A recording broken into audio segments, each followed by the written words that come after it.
Jesus said to his disciples, "I came to bring fire to the earth, and how I wish it were already kindled. I have a baptism with which to be baptized, and what stress I am under until it is completed. Do you think that I have come to bring peace to the earth? No, I tell you, but rather division. From now on, 5 in one household will be divided, 3 against 2 and 2 against 3, they will be divided. Father against son and son against father, mother against daughter and daughter against mother, mother-in-law against her daughter-in-law, and daughter-in-law against mother-in-law." He said to the crowds, "When you see a cloud rising in the west, you immediately say, 'It is going to rain,' and so it happens. And when you see the south wind blowing, you say, 'There will be scorching heat,' and it happens.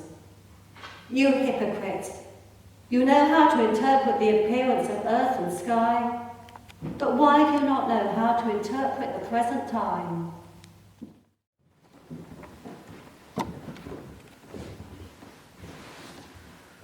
In the name of the Father, and the Son, and of the Holy Spirit. Amen.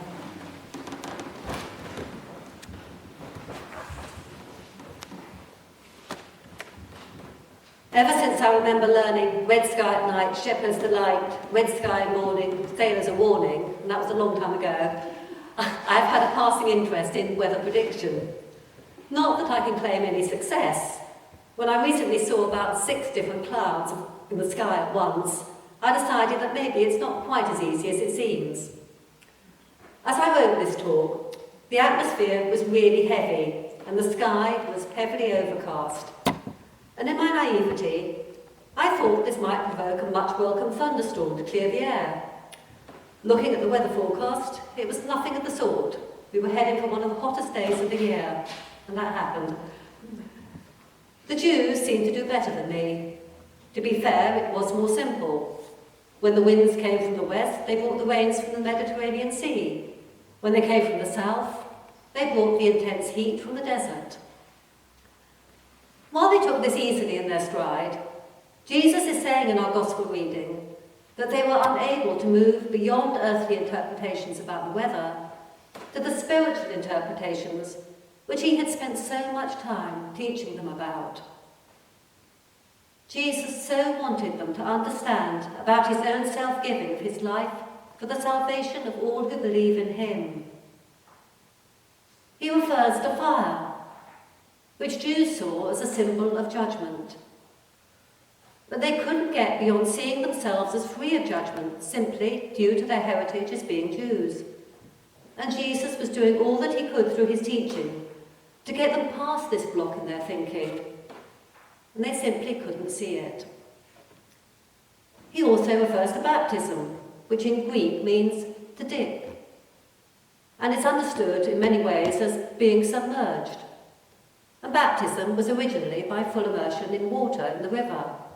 And often today that's still the case, either in a baptism pool in church or in the sea, as can happen where we live locally. And baptism at a font is a symbolism of this dipping. So in this sense, baptism symbolises being cleansed by water.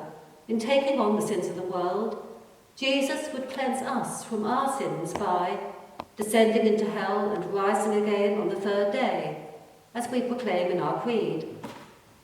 And indeed, Jesus declared he was under stress until it is finished on the cross.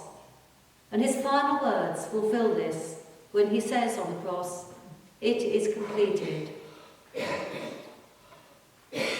The Jews were limiting their thinking to their own expectations, without allowing their minds to be expanded by Jesus' teaching. They wanted a king who would take over the Roman rule and free them from the oppressive powers of that empire. But they couldn't move on to understand the spiritual metaphors which Jesus was using from the earthly images that they clung on to.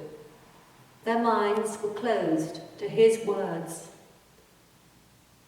They were concerned about who would rule their lives, but they were keeping this to a national level.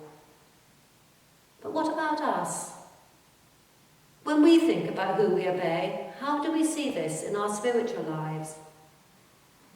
And how does this spread into our earthly lives in what it means to us, including possible rejection from our families as Jesus is predicting here?